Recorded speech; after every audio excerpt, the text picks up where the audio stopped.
Heads up.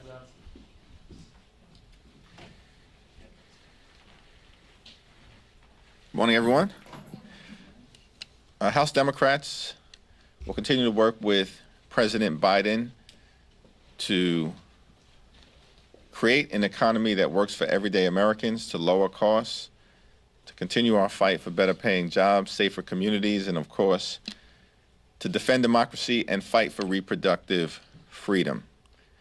Consistent with our objective to continue to put people over politics, President Biden and the administration released a budget early this week that will do at least three important things.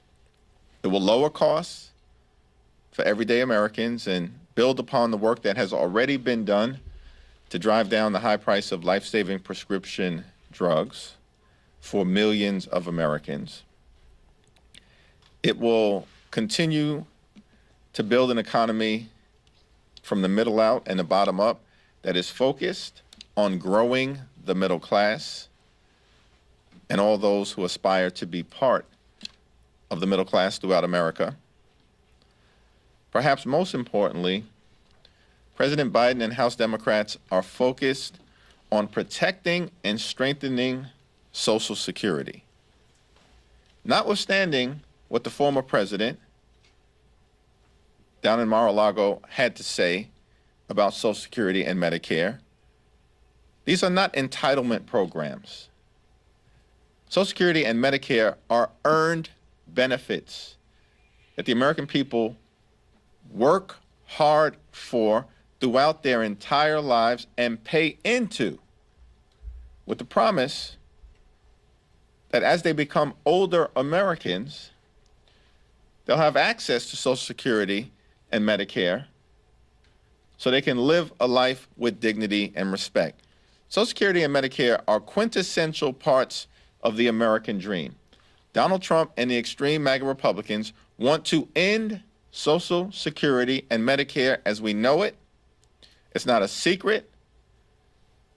They have said it publicly over and over and over again, including this week. And that will establish a clear contrast between President Biden and House Democrats who are going to fight to protect and strengthen Social Security and Medicare, and extreme MAGA Republicans who want to take these things away, just like they ended Roe v. Wade and reproductive freedom for tens of millions of Americans all across America. If it can happen to Roe v. Wade,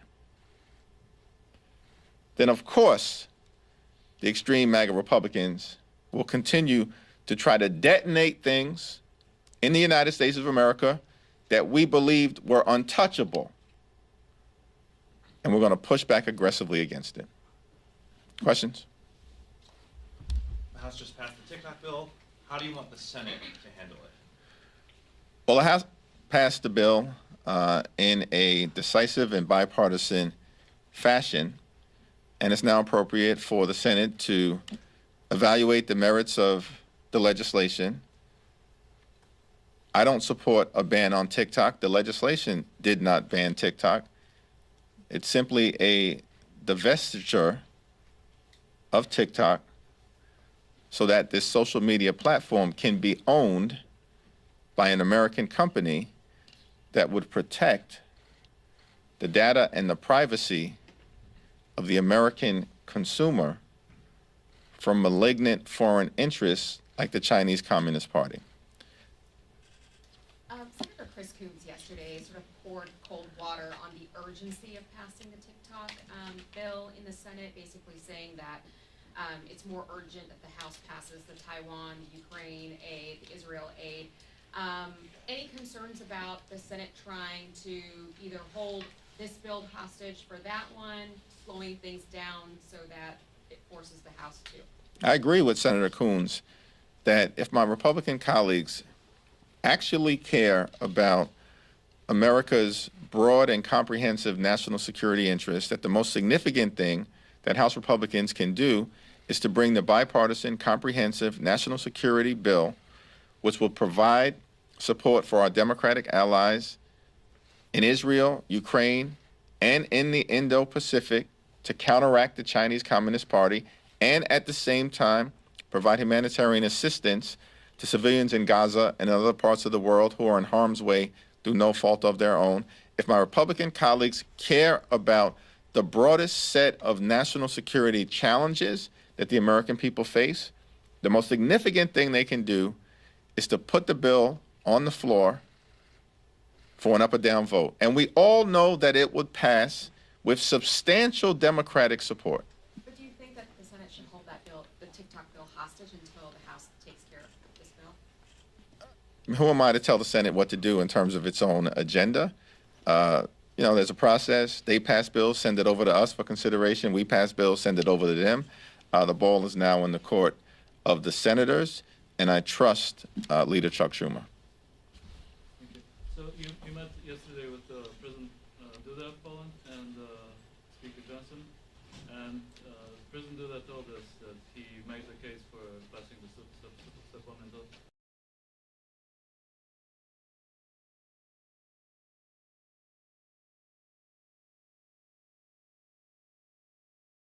Johnson continues to maintain that he understands the importance of passing the national security bill and funding the Ukrainian effort, which has been brave and valiant in pushing back against Russian aggression. We cannot allow Vladimir Putin to succeed in Ukraine, as it will undermine America's national security interests and that of the West, NATO, and democratic allies throughout the world. We'll see what happens. I think the clock is ticking, and we have to get the bipartisan national security bill over the finish line before we leave town next Friday, March 22nd. Before we leave town. It's reckless to do otherwise. Thank you, Mr. Leader. Going back to TikTok, spoke to a few members who felt that the bill was rushed to the floor. Do you share those concerns, and what's your message to those members who felt like this process was rushed? As I indicated in my statement, there were very principled objections and concerns raised by members with respect to timing and process, and I have no disagreement with them. Thank you, Mr. Leader. Now, if ByteDance does not divest from TikTok, the app could be banned in the U.S. So what's your message to American citizens whose jobs may be at risk? I'm talking about citizens who heavily rely on TikTok to earn a living. I do not support a TikTok ban. Just unrest still seems to be an issue in funding talks, and I was just curious, are there any changes that Democrats have discussed about how it's funded that you think could win bipartisan support? And has leadership already started kind of discussing this between the four corners? Well, there are ongoing conversations right now at the appropriations level to try to see if an agreement can be reached. So I'm going to defer to Rosa DeLauro, who I've got full faith and confidence in terms of her ability to navigate the challenges that remain in all of the outstanding appropriations issues. And things are moving in the right direction, and hopefully we'll get resolution well in advance on the UNRWA issue, on a whole host of other issues before next Friday. Go back to this side. Yeah, thanks. Yeah, on Gaza, there's a number of Democrats who think the law is that the president needs to cut off military offensive supplies for Israel's war unless Israel opens up the spigots of humanitarian aid and lets trucks and aid to get through, so we're not sending airdrops. Do you agree? Do you think that the president is obligated under the law to cut off those military weapons for Israel until the aid is allowed to flow freely to Gaza? I support the president's perspective that he's going to continue, as is his constitutional responsibility, to take care that the laws are faithfully executed.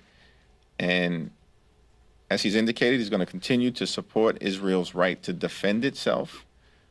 And our commitment, of course, to Israel is ironclad, while at the same time making sure that we can get the hostages out and surge humanitarian assistance in so that we can help the innocent civilians in Gaza who are in harm's way through no fault of their own, as well as civilians in other theaters of war across the country, across the world.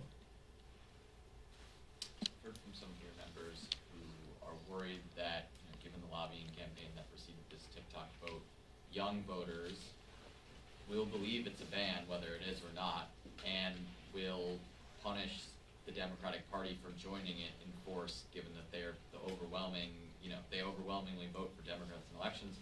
Are you concerned? Is that a valid concern that there will be a backlash from young voters to this? I don't support a TikTok ban, and I have every confidence in the world that whatever the course of this legislation takes as it goes over to the Senate, that TikTok will remain available to those who continue to enjoy the platform at this very moment. Yes, looking ahead to the New York presidential primary, are you concerned there's going to be a large uncommitted or blank vote in the Democratic primary? No, I wasn't concerned about that in advance of President Biden's State of the Union address, and I'm certainly not concerned about it now. President Biden, as they say down south, showed up and showed out. He gave an incredible performance. It was strong, it was serious, it was substantive, it was filled with energy at a high level from the beginning through the middle and all the way through the very end. And when I've been back at home, as well as on the road, the enthusiasm that I've seen for President Biden has increased significantly. It was high before amongst many base Democratic voters, but it has increased significantly in discernible ways subsequent to President Biden's strong performance at the State of the Union. Thank you, Mr. Leader. Back to the Ukraine and national security supplemental, it does seem like we're at a standstill here, and I'm wondering if there's any push that you're able to make or Democrats are able to make. There are these looming discharge petitions. Obviously, the Senate bill is an option. It just, what else can you do as Democrats to move this, knowing that the Speaker is sort of not willing at this point to engage in the discharge or engage in putting it on the floor? Yeah, I would take issue with politely, with the notion that there are dueling discharge petitions. One has 15 signatures, the other is about at 180. That's not dueling discharge petitions. It's a reaffirmation that the only clear path is to put the bipartisan, comprehensive, Senate-passed bill on the House floor for an up or down vote, and it will pass overwhelmingly with Democrats and Republicans. That is the only path forward. And this week further validated that dynamic. We cannot allow Ukraine to be overrun by Russia, because what will happen is that American lives are likely to be on the line unless we were to believe that if Putin wins in Ukraine, he stops there. When he didn't stop in Georgia and he didn't stop in Crimea. Breaking news, he's not stopping in Ukraine if he's allowed to be successful. And in that neighborhood, it's filled with NATO allies, including Poland. This is one of the reasons why President Duda was still so strongly supportive of making sure we continue to support the Ukrainian effort, because democracy and the free world are on the line against autocracy and tyranny. It's time for my House Republican colleagues who believe that supporting Ukraine is the right thing to do to break with the pro-Putin MAGA extremists who are ascendant in their conference and partner with us to do the right thing and support an up or down vote on the national security package that was passed by the Senate. And sir, just to follow up on a different topic, if I could, the House Republicans on the administration committee yesterday launched a sort of reinvestigation of the January 6th investigation, and they're planning a series of hearings. Is that something that Democrats are supporting? Can you talk a little bit about what you see coming from this work? The effort to convince the American people that the January 6th insurrection was not a violent riot inspired by the former president as part of an effort to halt the peaceful transfer of power is just another extreme MAGA Republican political stunt.